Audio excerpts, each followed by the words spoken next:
오늘 말씀은 신명기 5장 17절입니다. 신명기 5장 17절입니다.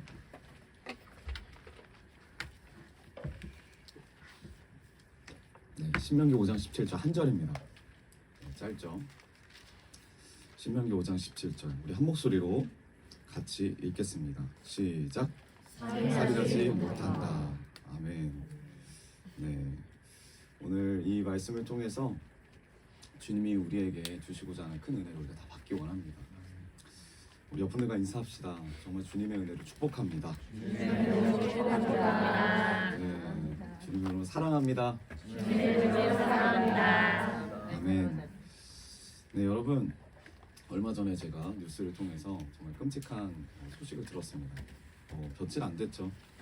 네, 어떤 한 20대 여성이 어떤 이 과외 앱을 통해서 처음 보는 20대 여성을 만나서 살인하고 그리고 그 시체를 훼손해서 어디 버렸죠? 낙동강인가요? 아, 낙동강이 아니고 그 어디 숲속에다가 버렸대요.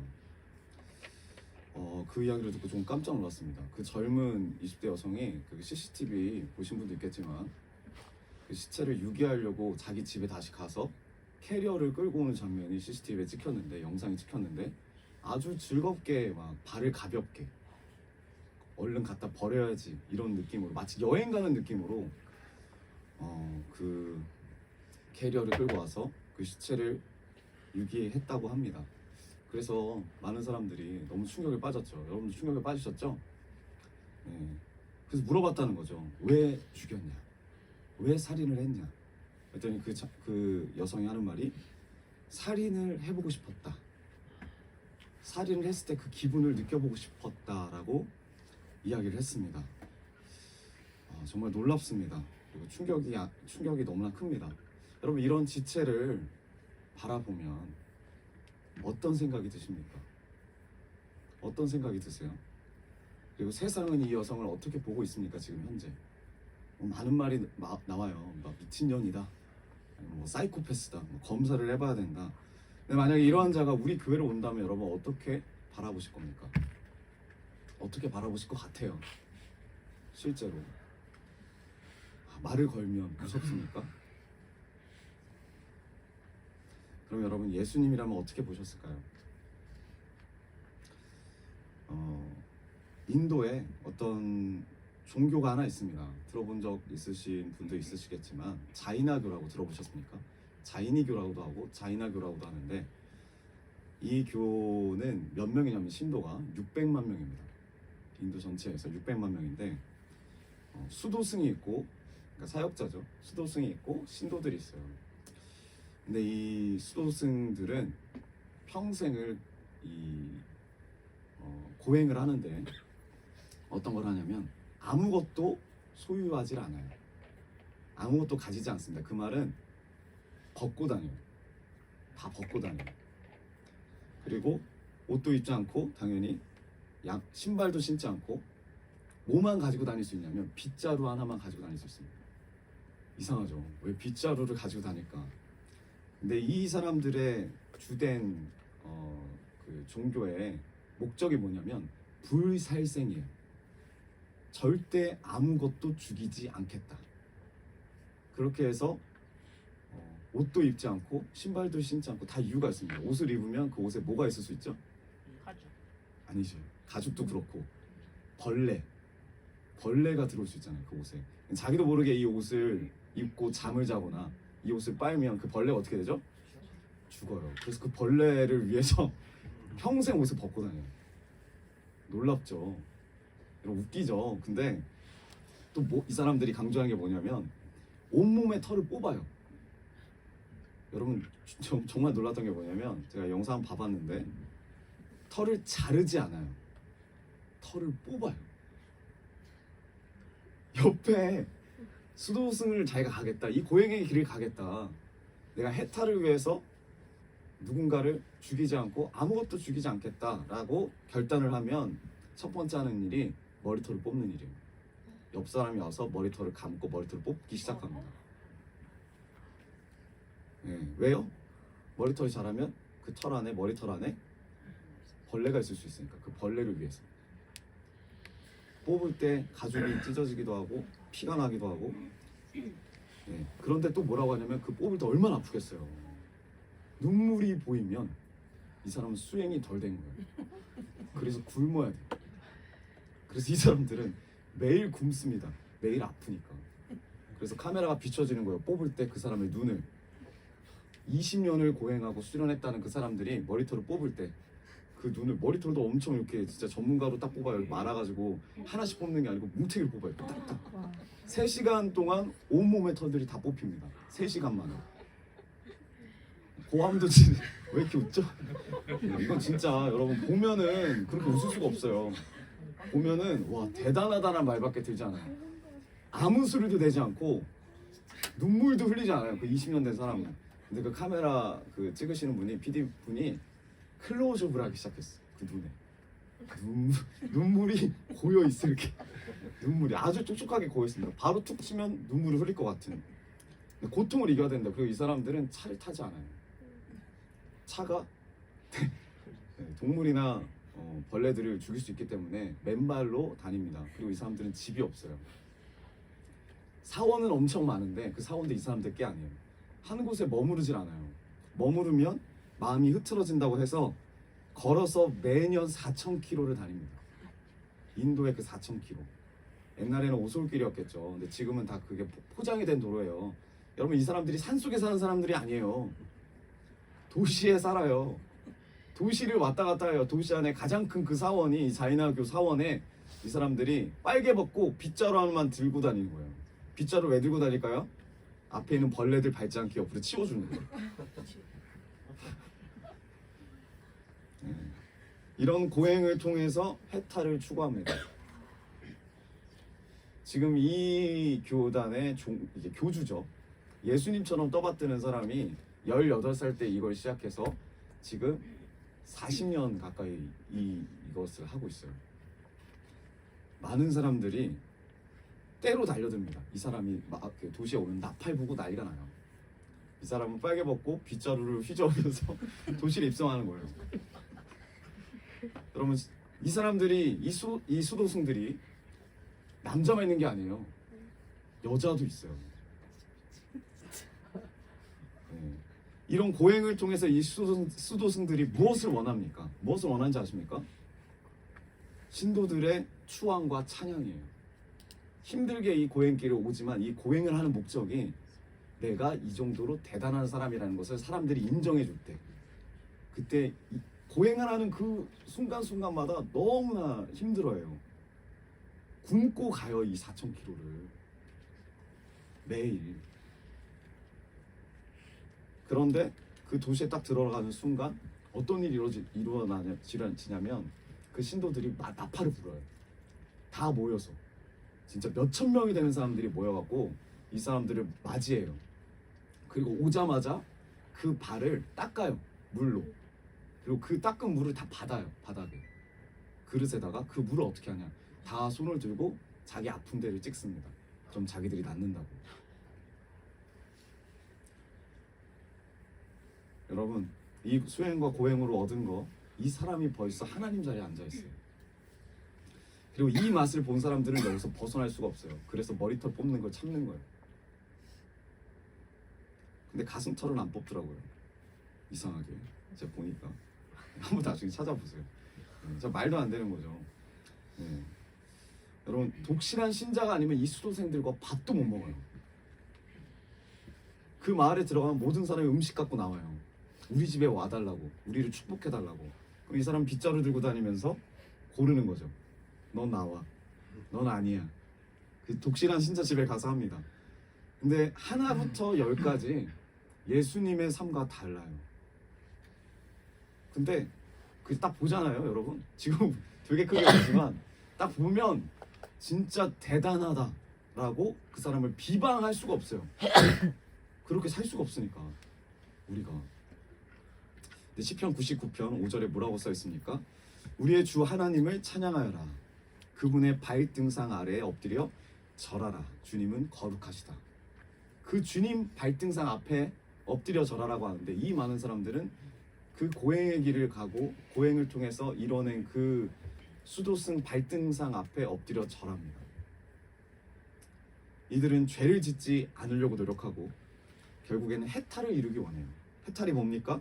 모든 속세의 속박에서 벗어나서 자유로운 상태가 되는 거예요. 우리 어저께 나눴듯이 그 자유함을 누리기 위해서. 그래서 이 불살생을 하는데 이 불살생의 목적이 뭐예요? 나를 위한 목적이에요. 내가 해탈을 해서 내가 뭔가를 영광받고 찬양받기 위한 모습입니다.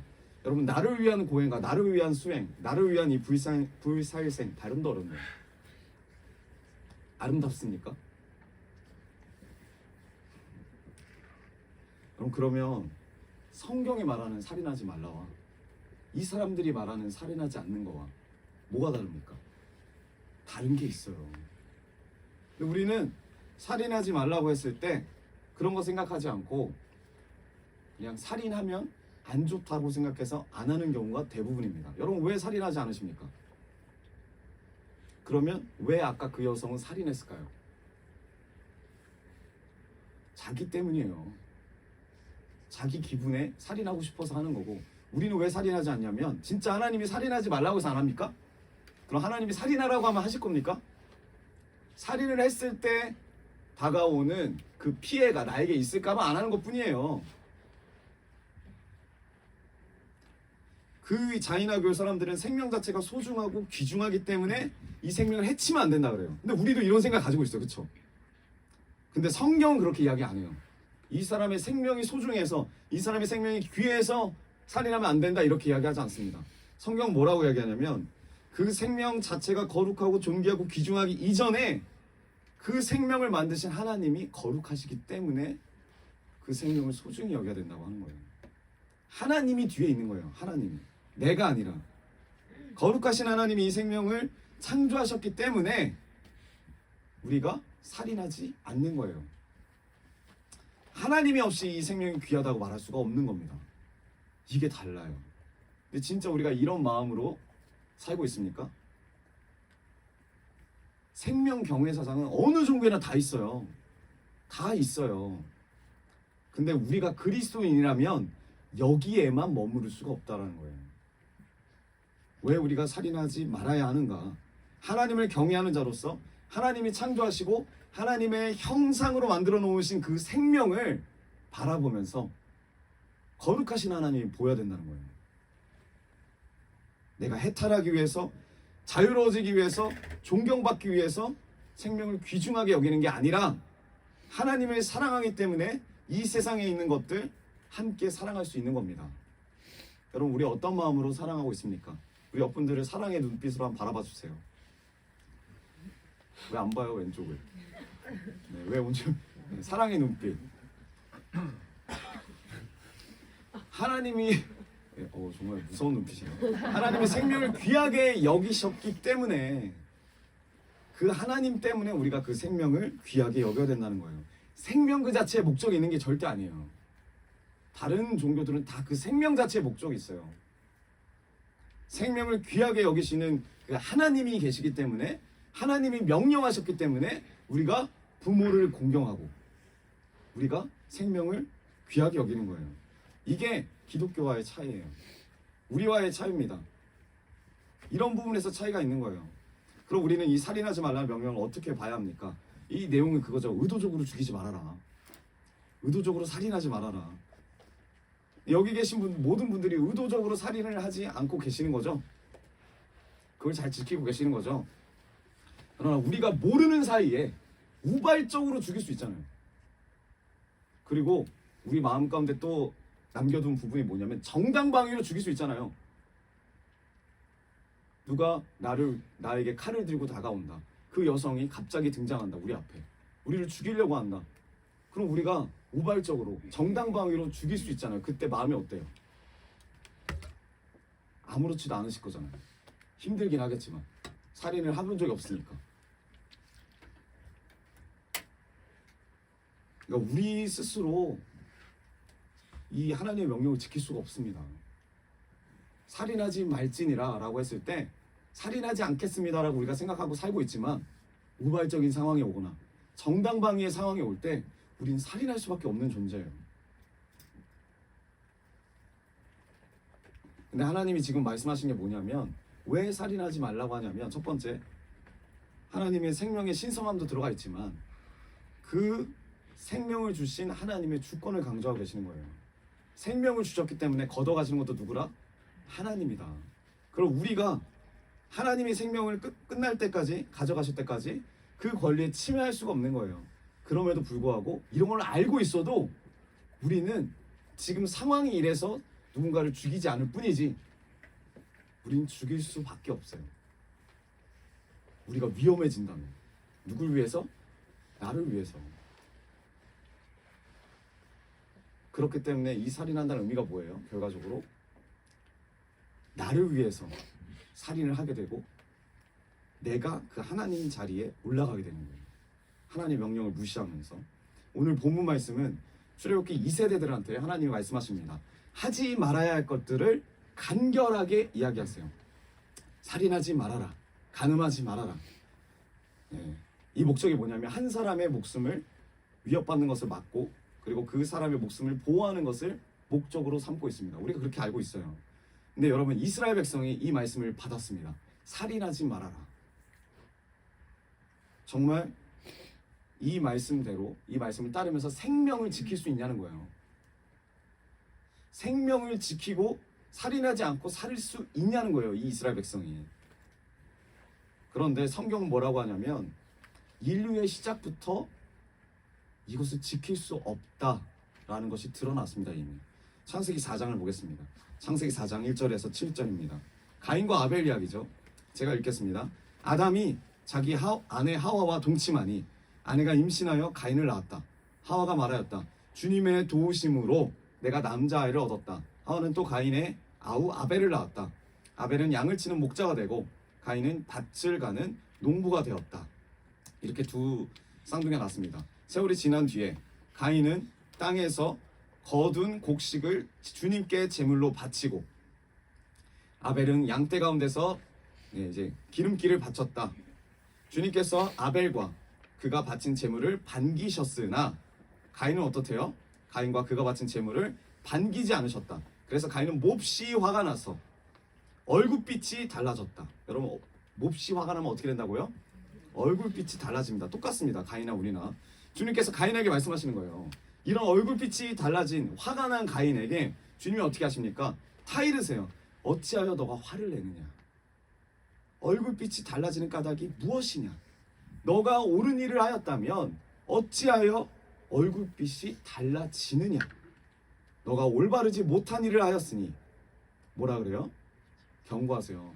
죄가 너의 문에 도사리고 앉아서 너를 지배하려고 한다. 얼굴빛이 달라진 이유가 뭐래요? 죄가 우리를 지배하기 위한 전조 증상이에요. 그때 주님이 뭐라고 하세요? 너는 그 죄를 잘 다스려야 한다. 자, 이 내용 스토리를 봤을 때 주님이 누구의 제물을 받으셨습니까? 아벨의 것을 받으셨어요. 그리고 누구 것을 안 받으셨죠? 가인의 것을 안 받으셨어요. 그래서 가인이 화가 났어요. 자신의 제물을 받지 않은 그 하나님 앞에서 가인이 화가 납니다. 근데 주님이 이 가인을, 화난 가인을 잘 타이르세요. 사랑으로. 그리고 말씀하시는 거죠. 너는 너의 죄를 잘 다스려야 한다. 죄가 네 앞에 있어. 너 먹히면 안 돼. 그러면 가인이 어떻게 나왔어야 했죠?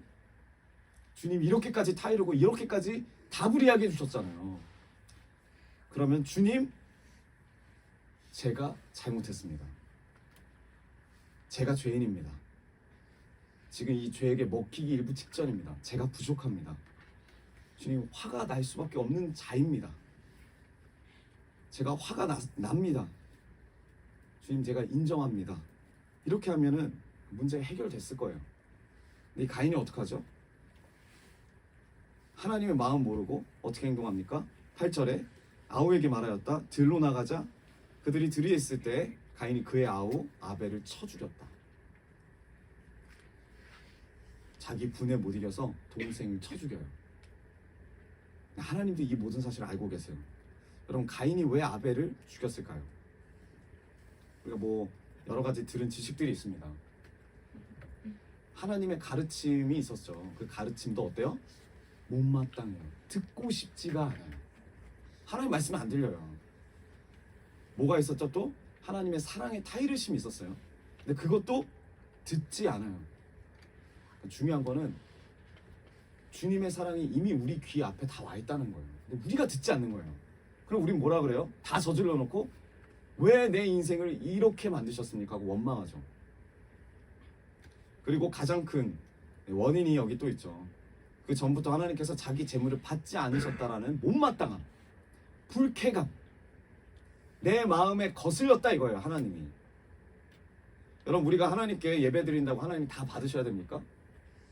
아니죠. 우리가 드린다고 다 받으셔야 될 의무가 없어요. 하나님은. 그런데 가인에게 하나님을 존중하는 마음이 없어요. 하나님을 경외하는 마음이 없어요. 안 받는다 이거예요. 내가 이렇게 올렸는데 최선을 다했는데 안 받는다 이거예요. 그거 못마땅하다 이거예요.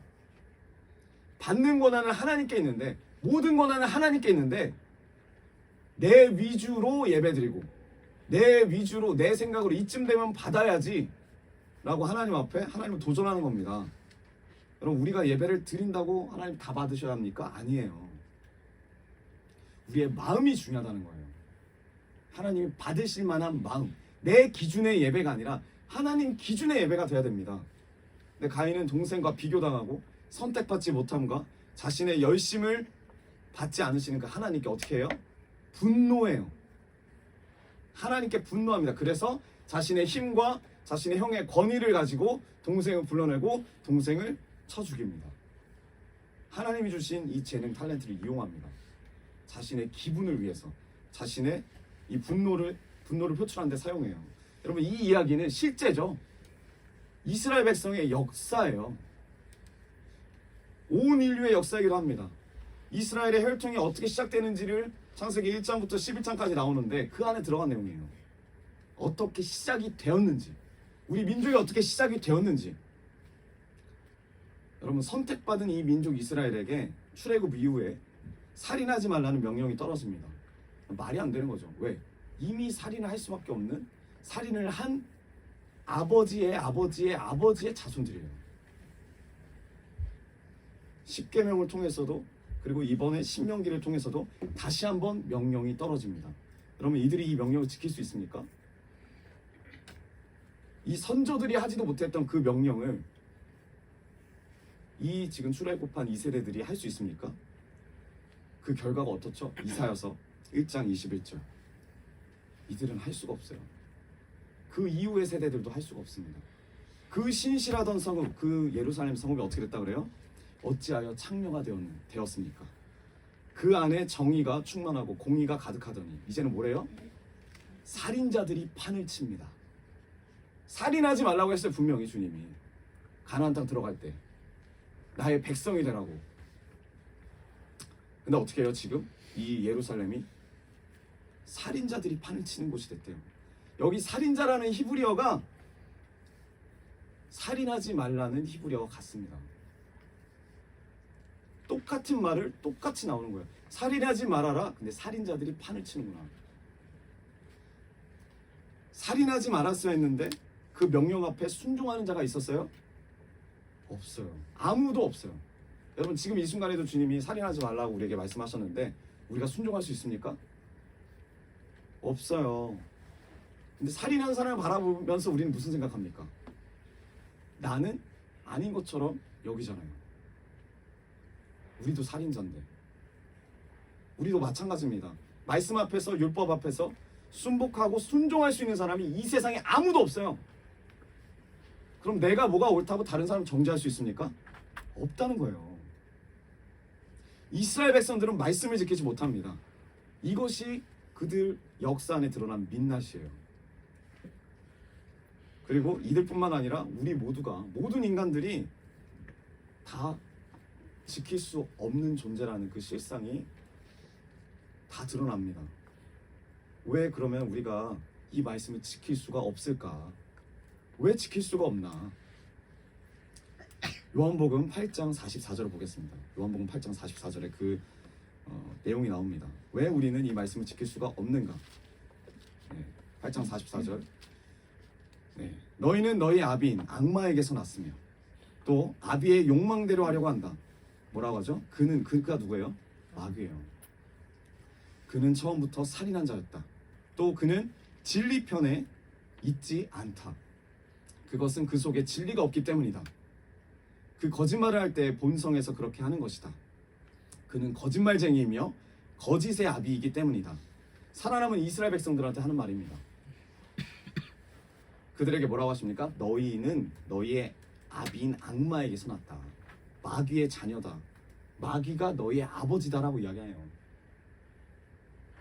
근데 성경은 또 뭐라고 하죠? 이 마귀에 대해서 그는 처음부터 어떤 자였다? 살인자였다. 처음부터 살인자였대요. 그래서 살인하지 말라라는 말을 수행하거나 이행할 수가 없어요. 누가? 우리가. 더 나아가서 그 속에 뭐가 없대요? 진리가 없대요. 우리가 이 말씀을 따라갈 수 없는 이유가 첫 번째가 우리 아버지가 마귀다. 그리고 그 마귀는 처음부터 살인자였다. 살인자가 우리 아버지이기 때문에 우리도 살인자다. 그리고 더 나아가서 그 살인자의 마음속엔 진리가 없다. 그 속에 진리가 없으므로 살인할 수밖에 없다라는 거예요. 그럼 우리가 살인을 하지 않을 소망이라도 있습니까? 우리 속에 만약에 진리가 있거나 우리 아버지가 바뀐다라면 소망이 생긴다는 거예요. 진리가 있거나 아버지가 바뀐다면 가능하다라는 거예요. 근데 내 속에 진리도 없고 내가 여전히 아버지가 바뀌지도 않았다면 아버지가 아직도 마귀라면 아무리 이 말씀을 지키려고 노력해도 빗자루를 들고 다녀도 그 자이나교처럼 결국 말씀을 지킬 수가 없다라는 거예요. 그 유튜브 보면 나오는데 그 댓글에 많은 사람들이 막 글 씁니다. 근데 그 사람들이 뭐라고 쓰냐면 이런 말을 써요. 방금 죽이는 걸 봤어요. 벌레를 죽이는 걸 봤어요. 그 댓글 또 다는 거죠. 어떻게 봤어요? 방금 걸어 다니는데 앞에 뭐가 지나다니는데 밟았어요. 죽였다라는 거죠. 그 사람들 걸어 다닐 때 너무나 힘드니까 앞도 안 보고 가요. 그냥 막 밟고 다녀요. 안 죽였겠습니까? 개미도 안 죽였겠습니까? 죽였다라는 거죠. 본인이 안 믿고 싶을 뿐이지. 여러분, 그래서 우리가 이 말씀을 지킬 수가 없어요. 살인하지 말아라. 부모 공경하라. 이런 말씀을 지킬 수 없어요. 간음하지 말아라. 지킬 수가 없다니까요, 우리가. 그래서 예수님이 이 땅에 오신 거죠. 이 땅에 오신 이유가 뭡니까? 요한복음 8장 32절. 그리고 너희는 진리를 알게 될 것이며 진리가 너희를 자유롭게 할 것이다. 진리가 너희를 자유롭게 한대요. 진리가 우리를 자유롭게 하는 거예요. 자유롭게 할 수 있는 이유가 우리의 노력이 아니라 진리, 예수 그리스도가 우리를 자유롭게 하신답니다. 이 진리는 어떤 원칙이 아니에요. 원칙을 지켜서가 아니고 이 진리는 법을 수행하고 지켜서가 아닙니다. 이 진리는 예수 그리스도예요. 확인해 봅시다. 요한복음 14장 6절 예수님 말씀하십니다. 나는 길이요 진리요 생명이다. 나를 거치지 않고서는 아무도 아버지께로 갈 사람이 없다. 예수 그리스도 그 진리 안에서 이제 아버지께로 갈 길이 생긴 거예요. 사도 바울이 사도행전에서 누구 쫓아다니죠? 누구 잡으러 다니죠? 그 도 위에 서 있는 사람. 그 도가 뭐라 그랬죠? 제가 그 길 위에 서 있는 자, 예수의 길 위에 서 있는 자를 사울이 죽이려고 찾아다녔어요. 근데 이제 아버지께로 갈 그 예수의 길이 생긴 거예요. 예수님을 말미암아. 그래서 하나님을 나의 아버지라고 부를 수 있도록 예수님께서 그 진리 대신 예수님께서 어떻게 하세요? 십자가에서 죽임당하신 거예요. 우리가 살인하지 말라는 명령을 지킬 수가 없는 이유가 무엇입니까? 첫 번째 이유가 그거였어요. 우리가 마귀의 자녀였고 마귀는 처음부터 살인한 자였고 우리 속 안에는 진리가 없었기 때문에. 두 번째는 뭐냐면 요한일서 3장 10절을 봅시다. 하나님의 자녀와 악마의 자녀가 여기서 훤히 드러납니다. 의를 행하지 않는 사람과 자기 형제 자매를 사랑하지 않는 사람은 누구나 하나님에서 난 사람이 아닙니다. 여러분이 처음부터 들은 소식은 이것이니 곧 우리가 서로 사랑해야 한다는 것입니다. 우리는 가인과 같은 사람이 되지 말아야 합니다. 그는 악한 자에게서 속한 사람이어서 자기 동생을 쳐 죽였습니다. 무엇 때문에 그 동생을 쳐 죽였습니까? 무엇 때문에 그 동생을 쳐 죽였냐면 잘 보세요. 그가 한 일은 악했는데 동생이 한 일은 의로웠기 때문입니다. 누가 누굴 죽였다고 해요? 가인이 아벨을 죽였다고 합니다. 근데 왜 살인할 수밖에 없었는지를 성경이 뭐라고 합니까? 자기는 악하고 동생은 의롭다. 그래서 죽였대요. 대체로 이렇게 말해야죠. 내가 잘못했다. 동생한테. 야, 동생아, 너는 참 대단하다. 동생인데 참 귀하다. 하나님 감사합니다. 내가 못하는 것을 내 동생이 하게 해주심에 감사합니다. 의로운 동생을 주시면 감사합니다. 이렇게 정말 아름다울 텐데 이게 안 돼요. 우리가 이게 절대 안 돼요. 우리 모두가 안 돼요. 이건 가인만 안 되는 게 아니에요. 우리 모두가 안 돼요. 내가 악하고 동생이 의롭다면 죽이고 싶다라는 거죠. 우리 교회 안에서도 내가 악하고 나보다 더 의롭게 신앙생활하는 사람이 있으면 마음이 어때요? 못마땅하다는 그 마음 자체가 죽이고 싶다라는 거예요. 밟아버리고 싶은 거예요. 어떻게든 짓누르고 싶은 거예요.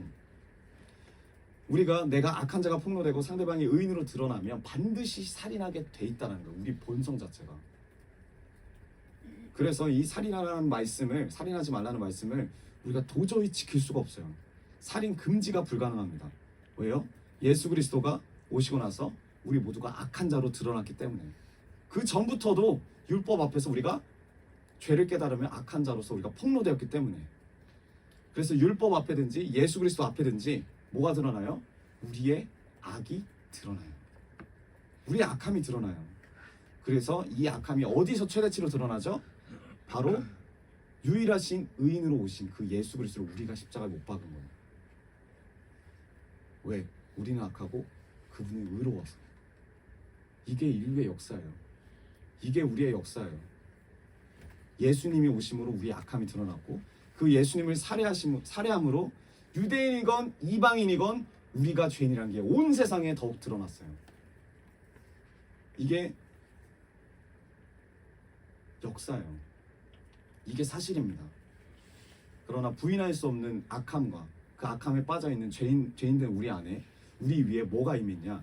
하나님의 지혜와 하나님의 능력이 임했어요. 성경 그걸 뭐라고 합니까?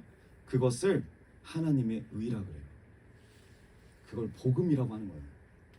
예수 그리스도의 의가 죄인인 우리 가운데, 살인하지 말아라, 부모를 공경하라, 하나도 지킬 수 없는 우리 가운데 그 예수 그리스도의 의가 왔어요. 우리의 의로는 할 수 없는 그것들, 죄인인만 더 드러나는 그 우리 가운데 주님의 의가 왔어요. 그래서 유일하게 이 명령과 이 말씀을 이루신 분은 누구밖에 없습니까? 예수님밖에 없는 거예요. 예수님밖에 없어요. 아무도, 이스라엘 비롯해서 온 인류가 말씀을 지켜서 의로워질 수 있는 사람은 아무도 없어요. 아무도 없어요. 그 결과 우리는 값없는 은혜를 받는 거예요. 염치 없는 은혜를 받는 거예요. 근데 자이나교뿐만 아니라 교회를 다니는 많은 사람들이 뭐래요? 고행과 수행을 통해서 자기가 의로워지려고 해요. 고행과 수행을 통해서는 의로워질 수가 없어요. 예수 그리스도밖에 없습니다. 로마서 3장 19절에서 20절. 율법에 있는 모든 말씀이 율법 아래 사는 사람에게 말한 것임을 우리는 압니다. 뭐라고 하죠? 그것은 모든 입을 막고 온 세상을 하나님 앞에서 유죄로 드러내려는 것입니다. 그러므로 율법의 행위로는 하나님 앞에서 의롭다고 인정받을 사람이 아무도 없습니다. 율법으로는 죄를 어떻게 해요? 인식할 뿐입니다. 그럼 율법의 행위로는 의롭다함을 얻을 육체가 없대요. 의롭다함을 얻을 육체가 없대요. 근데 세상은 자신들의 행위로 의롭다함을 얻기 위해서 살고 있다는 거예요. 자신들의 행위로. 죄는 깨닫지를 못하면서 어떻게든 살생 안 하겠다고 몸부림치고 옷도 안 입고 신발도 안 신고 주변 사람들을 다 죽여가요. 그 수도승들을 떠받친다고 주변에 있는 사람들이 다 맞춰줘요. 주변 사람들도 다 힘들어서 죽어가고 그냥 간병하는 거죠. 간병. 그 본인도 죽어가요. 삐쩍 말라서, 굶어서. 근데 율법과 상관없는 의가 나타났대요. 로마서 3장 21절. 그러나 이제는 율법과 상관없이 하나님의 의가 나타났습니다. 그것은 율법과 예언자들이 증언한 것입니다. 그리고 16절. 나는 복음을 부끄러워하지 않습니다. 이 복음은 뭐래요? 모든 믿는 사람을 구원하는 하나님의 능력입니다. 복음이 뭐래요? 내 능력이 아니라 하나님의 능력이래요. 하나님의 능력이래요. 모든 믿는 사람을 구원하시는 하나님의 능력이래요. 나의 노력도 아니고 나의 능력도 아니고 하나님의 의가 나타난 거예요. 하나님의 의가 나타난 것을 우리는 뭐라 그래요? 좋은 소식이라 그래요. 그게 복음이라고 합니다. 근데 이게 안 나타나면 어떻게 해요? 우리는 계속 고행해야 돼요. 근데 우리 고행도 안 하잖아요, 여러분. 털 안 뽑잖아요. 유럽 사람들도 막 800km 걸어요. 채찍질하면서 자기 몸으로. 자기가 너무나 죄인이라고. 근데 우리는 죄인이라고 생각도 안 들잖아요. 복음이 나타나지 않으면 우리는 전부 이렇게 괴로운 인생을 살 수밖에 없습니다. 근데 우리가 예수 그리스도 안에서 구원을 얻는다는 거예요. 예수 그리스도 안에서. 그 예수 그리스도가 어떻게 해요? 3장 25절 로마서 이 예수를 속죄 제물로 내어주었대요. 속죄 제물이 뭡니까? 구원의 속죄 제물이에요. 이 제물은 죽음을 의미합니다. 누구에게 죽임을 당하는 거예요? 이 예수님이 속죄 제물이 살인자들에게. 그 살인자가 우리예요. 이 세상의 살인자들에게 죽임을 당해요. 살인하지 말라는 명령을 자기 힘으로 지켜보겠다고 하는 사람들, 그 사람이 살인자들이에요. 진짜 의로운 자가 나타났을 때, 내 악이 드러났을 때에도 이 명령을 지킬 수 있습니까? 절대 못 지켜요. 우리는 의인이 아니에요. 의인이라 칭함을 받은 자지. 여러분, 우리 자신은 가인의 혈통이에요. 마귀의 자녀라는 게 드러나게 돼 있어요. 어떤 상황이든지 간에. 그리고 결국 어떻게 해요? 예수 그리스도를 또 죽일 수밖에 없어요. 근데 하나님의 능력은 이것을 통해서 모든 인류가 죄인이 되는 것을 드러나셨다라는 거예요. 드러내셨다라는 거죠. 그 예수 그리스도께서 그 죄인을 구하러 오신 그분이 드러나시는 겁니다. 그래서 나는 죄인이 아니다라고 할 사람이 아무도 없어요. 아무도 없어요. 유일한 의인이신 그 예수님이 죄인들의 손에 죽임을 당하시고 그 죽은 피로 말미암아 구원의 은혜가 흘러나오는 거예요.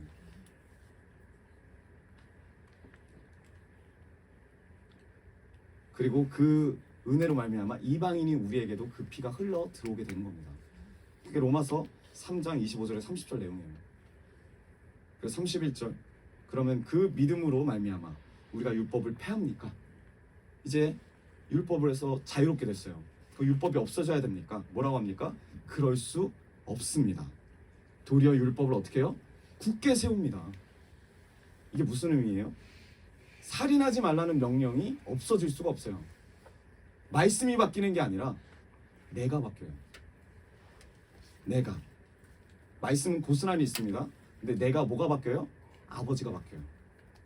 마귀에게서 하나님으로. 그리고 뭐가 달라져요? 내 안에 진리가 들어와요. 그래서 우리가 달라지는 거예요. 그 상태로 이 율법을 보는 거예요. 그 상태로 살인하지 말라는 말씀을 보는 거예요. 그럼 어떻게 됩니까? 하나님 우리에게 기대하시는 바가 있다는 거예요. 기독교인이라면 이 은혜를 값없이 받은 자라면 나를 위해서 명령 지키는 게 아니라 죄를 안 짓기 위해서 지옥 안 가기 위해서 이렇게 접근하고 말씀 지키는 게 아니라 아니면 또 반대로 예수님이 다 이루셨으니까 나는 아무것도 안 하고 막 살겠다. 살인해도 나는 어차피 용서받으면 천국 가니까 이런 못된 안정감으로 사는 게 아니라 예수님이 오신 이유를 다시 봐야 돼요. 묵상해 봐야 됩니다. 하나님의 의로 우리를 구원하시기 위해서 이 땅에 오셨어요. 나의 의가 아니라 나의 노력이 아니라 예수님의 그 의로 하나님의 의로 우리를 구원하시기 위해서 이 땅에 오셨습니다. 그 구체적인 모습이 십자가에서 죽임당하신 거예요. 우리가 봤을 때는 틀렸어요. 우리가 봤을 때는 실수하셨어요. 우리가 봤을 때는 멸망당한 것 같아요. 망한 것 같아요. 하지만 이게 하나님의 신실하신 사랑이에요. 하나님의 사랑이에요. 우리가 살아날 수 있는 기회와 은혜를 주님이 주신 거예요. 근데 우리는 어떻게 해요? 지금 이 순간에도 듣고 싶지가 않아요. 말씀도 내가 원하는 말씀, 예화가 들어간 말씀. 끝나면 뭐가 남죠? 예화만 남아요. 제가 이렇게 굳이 이 뻔히 아는 말씀, 다 뻔히 아는 말씀이잖아요. 말씀 일일이 찾아가면서 말씀드린 이유가 뭐냐면, 여러분 그 자이나교 앞에 가면 여러분들은 아무것도 말할 수가 없어요. 신천지들 앞에 가면 아무것도 말할 수가 없어요. 왜요? 우리는 말씀을 붙잡고 나아가는 게 아니라 예화를 붙잡고 나아가고, 남이 살았던 이야기를 듣고 나아가고, 답을 붙잡고 나아가니까.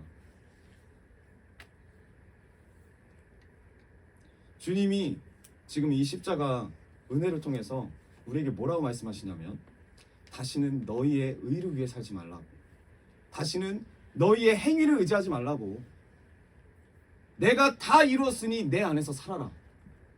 고아처럼 너의 힘으로 살지 않고 하늘아버지가 너의 아버지가 되고 그 아버지의 자녀로 살아라. 지금 우리에게 새로운 인생의 기회를 주시는 거예요. 우리가 이 안에서도, 기독교 안에서도 자이나교처럼 사는 사람들이 있다니까요.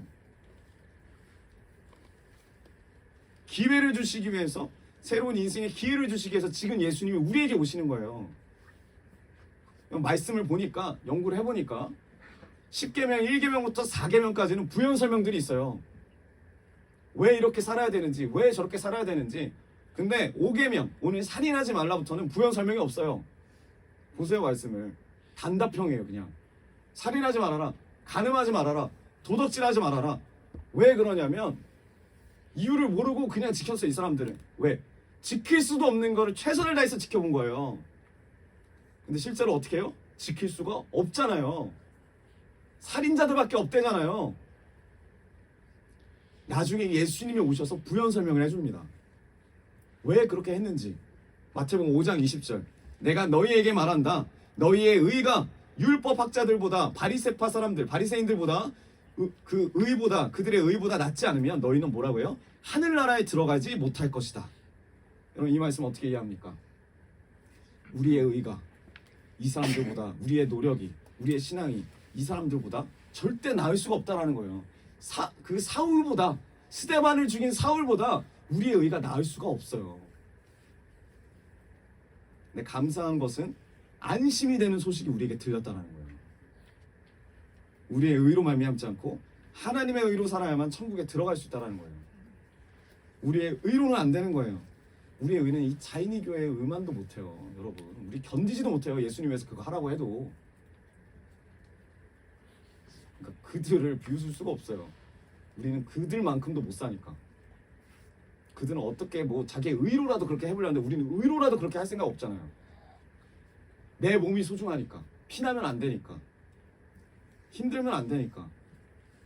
우리가 머리털을 3시간 만에 다 뽑을 수 있습니까? 예수님을 위해서? 어렵잖아요.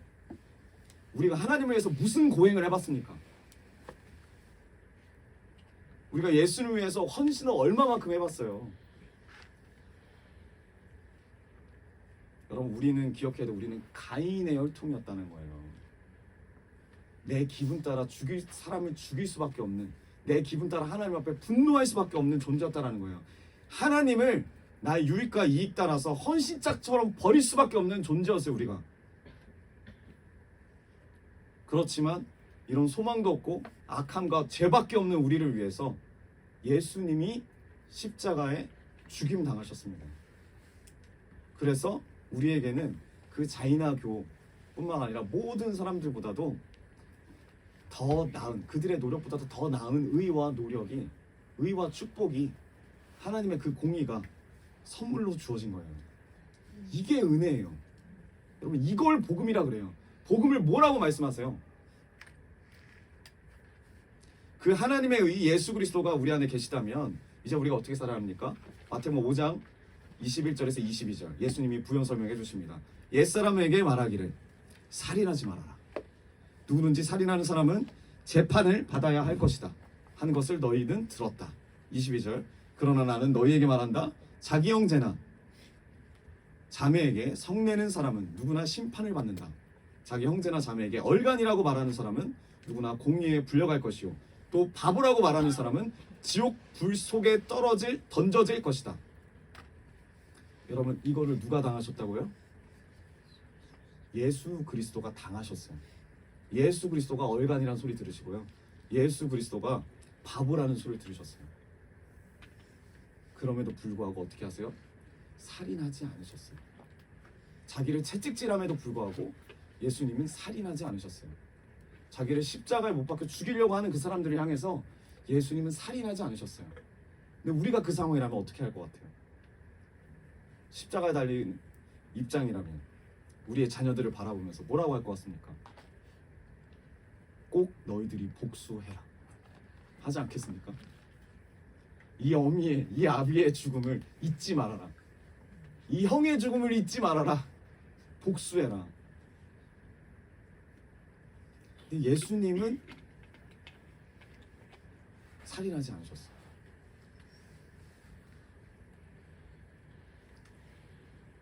이 말씀을 다 당하고 나시고 욕을 다 먹으시고 십자가에서 죽으셨습니다. 왜요? 이 땅에 오신 이유가 소망 없는 우리 죄인들을 구원하시기 위했기 때문에.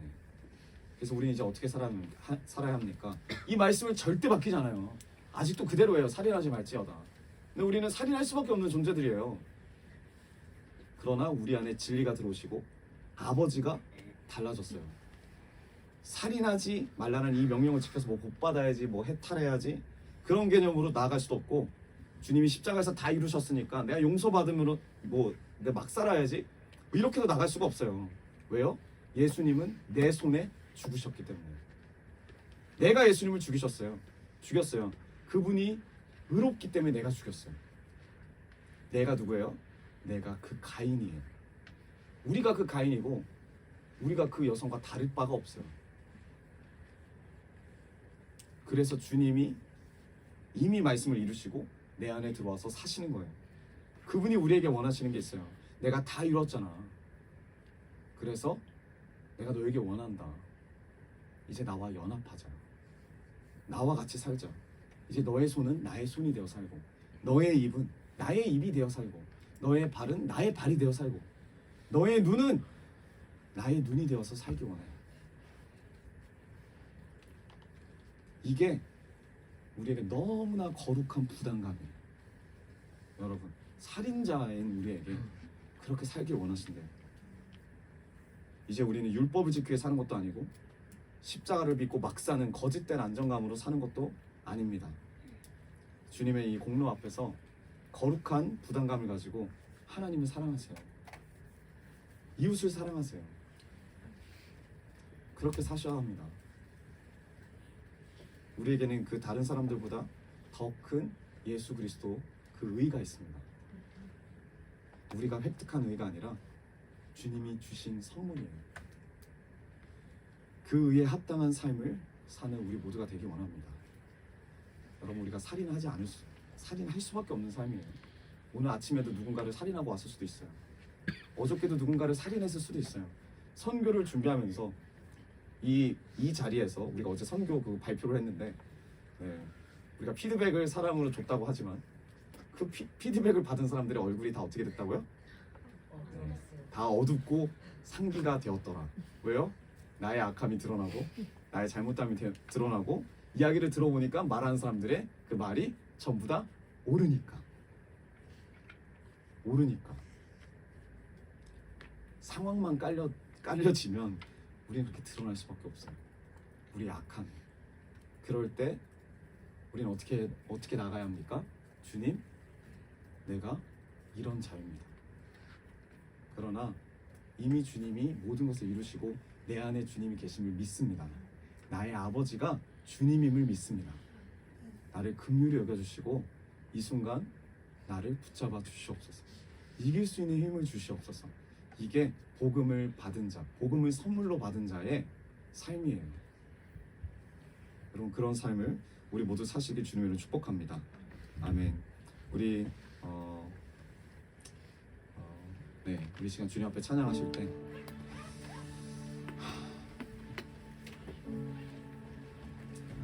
우리가 주님 앞에 고백하면서 나가기 원합니다. 주님, 오늘 하루도 우리를 부인하고 주님과 함께 주님의 길을 걷게 하여 주시옵소서. 주님의 의를 붙잡는 자가 되게 하여 주시옵소서. 그 주님의 십자가를 받는 자들이 되게 하여 주시옵소서. 이 순간에 주님의